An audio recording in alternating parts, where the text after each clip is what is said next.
This is a video to show you how to make simple porridge in a microwave. Weigh out approximately 40 grams of porridge oats into a bowl. Then add some milk, around about 200 millilitres.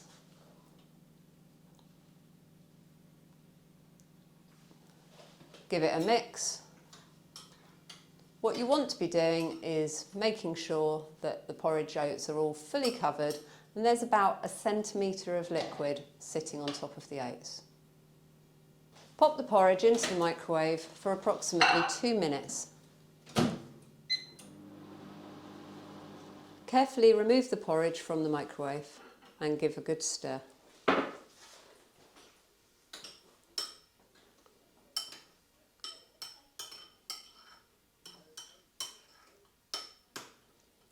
If you like your porridge a little thicker, return it to the microwave for another 30 seconds to 1 minute, keeping an eye on it.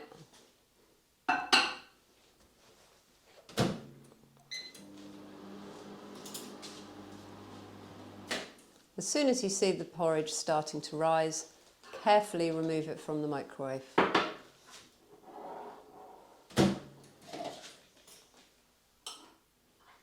And there you have it, perfectly creamy porridge.